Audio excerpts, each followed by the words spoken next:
You can't rebuild yourself from scratch. Do this instead. You know, today I had an eye-opening moment. A moment that made me pause, reflect, and reevaluate how I've been living. It's about something we often hear, but rarely live. Principled living. I was talking to a patient under one of my consultants, Dr. Jenkins. This man has cancer. Not the kind where you talk about full recovery. This is the kind of cancer where even living 2.5 more years feels unlikely. But here's the strange, beautiful thing. He was in tears, happy tears. He was talking, smiling, sharing memories. He had a greeting card from his dog by his bedside. It said, "Happy Father's Day." He talked about his daughters, his wife, the whiskey waiting back home, the fields. He even invited me to visit him someday. In that moment, I realized this man is facing death, but his heart is full of life. He is fulfilled, and that comes from living by his principles, not chasing trends. I started thinking about my own life. I was raised with Christian values, service, charity, brotherhood. I was taught that giving, not gaining, was the way to peace. But over time, I drifted. I rebelled. Why? Because of anxiety. From relationships, from work, from education. And in my search for peace, I started experimenting with other philosophies.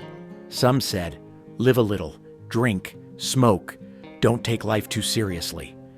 Others said, be liberal, think freely, don't be tied to outdated morals. And some whispered, think business, be competitive, make deals. Life is an exchange. I tried it all.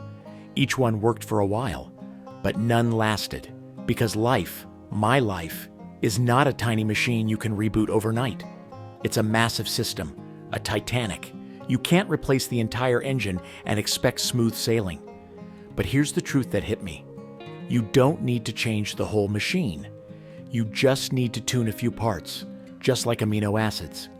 There are only about 20 of them, but with small combinations, they create hundreds of thousands of proteins. Tiny changes, massive outcomes. The difference between a human and a mouse, an elephant and a bird, is often just a few base pairs in DNA. So why do we try to replace our entire philosophy when life gets tough? Why not work with what we already have, our foundational values, and refine from within? That was my realization today. I've decided to stop looking outside for the perfect lifestyle. I'm going to build my life on a core set of principles and make micro adjustments, not massive overhauls. Because as you get older, you realize something. You have less patience for risky experiments. You want clarity. You want direction. That's where religion comes in. That's where philosophy, culture, discipline, they all come in. They're not meant to restrict you. They're there to guide you, to make life easier, not harder. So here's what I believe now. Principled living is not rigidity. It's strength. It's not tradition for tradition's sake. It's wisdom tested by time.